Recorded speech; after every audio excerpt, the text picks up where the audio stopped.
নমস্কার, স্পট নিউজে আপনাদের স্বাগত। দুবাইয়ে আইসিসি চ্যাম্পিয়ন্স ট্রফিতে ভারত হাড্ডাহাড্ডি লড়াইয়ে নিউজিল্যান্ডকে 4 উইকেটে হারিয়ে দিয়েছে, একথা আমরা সকলেই জানি। এই ট্রফিতে ভারত পরপর 5টি ম্যাচেই টসে হেরেও ম্যাচ জিতল। এরকম লাক যদি কোনো ক্যাপ্টেনের হয় তবে তো কোনো কথাই হয় না। টসটাই যে সব মনে হয় সাদা বলের ক্রিকেটে, সেটা কিন্তু টিম ইন্ডিয়ার টিম এফোর্ট দেখিয়ে দিয়েছে। এদিন প্রথমে ব্যাট করে নিউজিল্যান্ড 252 রানের টার্গেট দিয়েছিল। নিউজিল্যান্ডের সূচনাটা ইয়ং এবং রাচিন রবীন্দ্রা দুর্দান্তভাবে করেছিল, কিন্তু মিডল ওভারে কুলদীপ যাদব, বরুণ চক্রবর্তী, অক্ষর প্যাটেল এবং রবীন্দ্র জাদেজা 4জন স্পিনারকে চমৎকারভাবে পরিকল্পনা করে ব্যবহার করেন রোহিত শর্মা। এবং স্পিনের বিরুদ্ধে যে দুর্বলতা, তার জন্য কিন্তু বিনম্র রান সংগ্রহ করতে পেরেছিল। আরও 20-25টা রান যদি নিউজিল্যান্ড করতে পারত তবে কিন্তু ভারতের জয় অত সহজ হতো না, কেন উইকেটে পড়ে বল নিচু হয়ে যাচ্ছিল। রান করা কিন্তু খুব সহজ ছিল না। একেবারে একদিনের ক্রিকেটের জন্য যে আদর্শ পিচ ছিল এরকম বলা যায় না, তবে স্পিনারদের জন্য তো আদর্শ পিচ ছিলই। আর এই প্রথম 50 ওভারের ক্রিকেটে ভারত 4জন স্পিনার নিয়ে খেলেছে।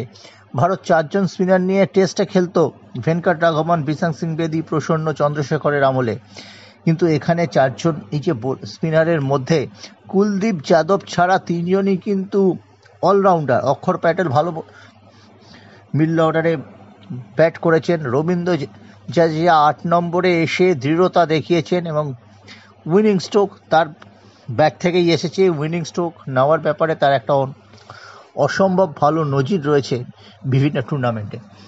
চেন্নাইয়ের হয়ে আমরা দেখেছি, অতীতে ইন্ডিয়ান প্রিমিয়ার লিগে। এবারে এই ট্রফি জয়ের পরে আমরা পরপর 3 বছরে 3টি আইসিসি ট্রফির ফাইনালে খেললাম। আমরা 19শে নভেম্বর হেরে গিয়েছিলাম 2023 সালে আহমেদাবাদে অস্ট্রেলিয়ার কাছে, স্বপ্নভঙ্গ হয়েছিল। কিন্তু তার 8 মাসের মধ্যে 30শে জুন 24 সালে আমরা জিতেছিলাম টি-20 ওয়ার্ল্ড কাপ দ্বিতীয়বার। আর তারপরে কিন্তু আমাদের ক্রীড়াসূচিতে টেস্ট ম্যাচ ছিল। আমরা নিউজিল্যান্ডের কাছে ঘরের মাঠে হেরেছি,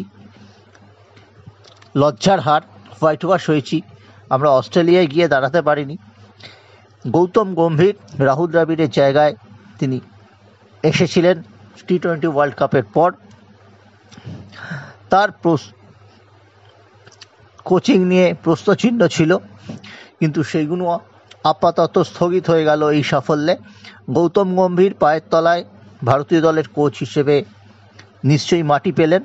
মাটিটা তার শক্তই ছিল, কিন্তু একটু টলমলে অবস্থায় ছিল, কারণ তার বিজেপি কানেকশন। তিনি বিজেপির প্রাক্তন সাংসদ এবং অমিত শাহর ছেলে জয় শাহ এই মুহূর্তে আইসিসি চালাচ্ছেন, বোর্ডটা পুরো কন্ট্রোল করছেন। বোর্ডে যারা শীর্ষ কর্মকর্তা আছেন, সেই রজার মিন্নি থেকে শুরু করে সচিব দেবজিৎ সাইকিয়া, সকলেই কিন্তু এই মুহূর্তে জয় শাহকে চ্যালেঞ্জ জানানোর মতো কেউ নেই। তিনি নিঃসন্দেহে নীরবে থেকে বোর্ডটা চালান এবং তার আমলেই কিন্তু 2টো চ্যাম্পিয়ন্স ট্রফি এলো, এটাও কিন্তু বলতে হবে। কিন্তু এই যে সাফল্য, রবি রাতের এই সাফল্যে একটা প্রশ্ন তুলে দিচ্ছে।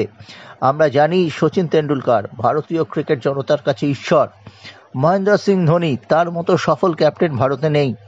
ভারতের একটা যদি দিলীপ সরদেশাই, অজিত ওয়াদেকার, পতাউদি, সুনীল গাভাস্কার, বিশ্বকাপ জয়ী কপিল দেব, পরবর্তীকালে সৌরভ গাঙ্গুলির ক্যাপ্টেনশিপের কথা বলি, বিরাটও সাফল্য আইসিসি ট্রফিতে হয়তো পাননি, কিন্তু তিনিও অন্যান্য ক্ষেত্রে বাইল্যাটারাল সিরিজে কিন্তু সাফল্য পেয়েছেন। তার অধিনায়কত্বে আইসিসি টেস্ট চ্যাম্পিয়নশিপে ভারত ফাইনালে খেলেছে, হয়তো হেরে গেছে, এবং সেই কথা মনে রেখেও কিন্তু বলতে হচ্ছে যে সচিন এবং ধোনিকে বিরাট কোহলি এবং রোহিত শর্মা, যাকে বলা হচ্ছে রোকো, রোহিতের র আর কোহলির ক, এই রোকো, যাকে আমরা গতকালও বলেছিলাম রোক সাকে তো রোক লো, এই জুটি কি ছাপিয়ে গেল? প্রশ্নটা উঠছেই।